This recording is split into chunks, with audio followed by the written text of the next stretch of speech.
Hi, welcome to the channel.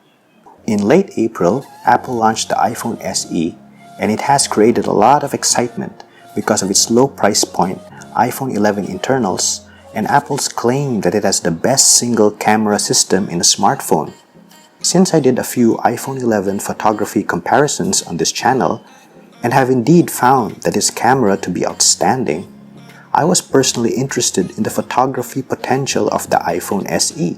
So I did my own research.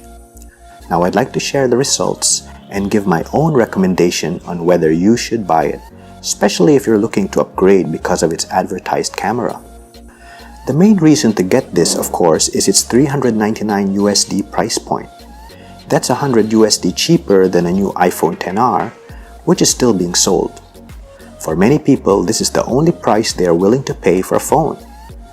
It also has the A13 Bionic, which simply is the fastest chip on any smartphone.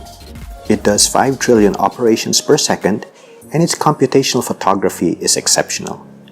It helps give better focus, accurate white balance, lower noise, and improved exposure. A13 Bionic improves the performance and experience of any task, whether it is photography related or not.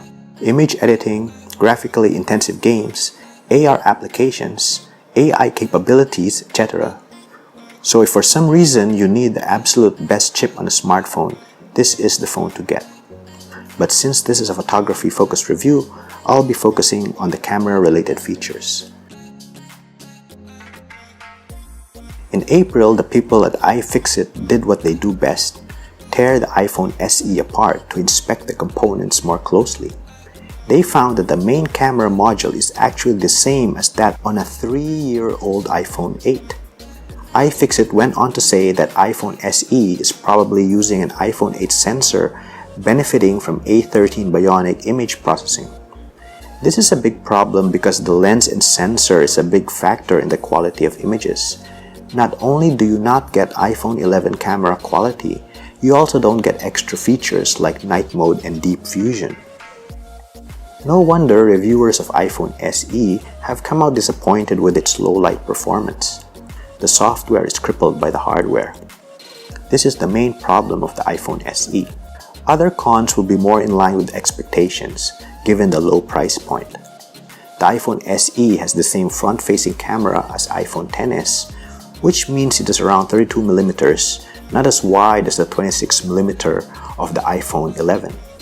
The resolution is also just 7 megapixels compared to 11 megapixels. For me, the biggest drawback is the focal length. Selfie shots will look exactly like shots from older iPhones before iPhone 11, which is not as wide and not as pleasing.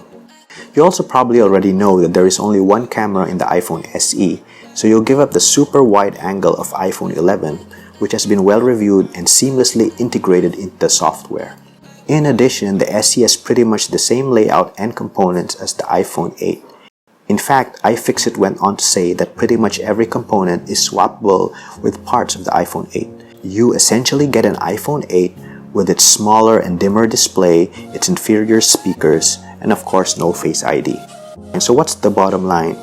Despite its advertising and promise of the best single camera system in a smartphone, what you're really getting is an iPhone 8 with hardware worse than an iPhone XR.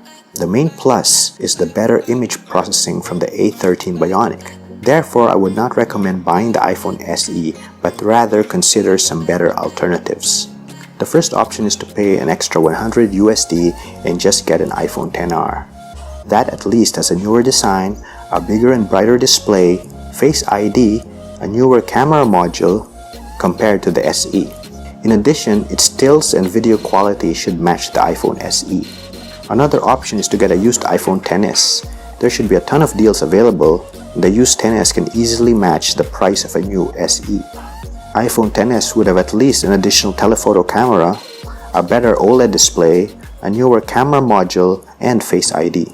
Just like the iPhone XR, iPhone XS stills and video quality should be unmatched with iPhone SE.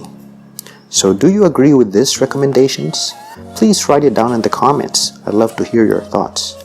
And I hope you found this video helpful. If you did, smash that like button and subscribe to the channel. Till the next time, happy shooting!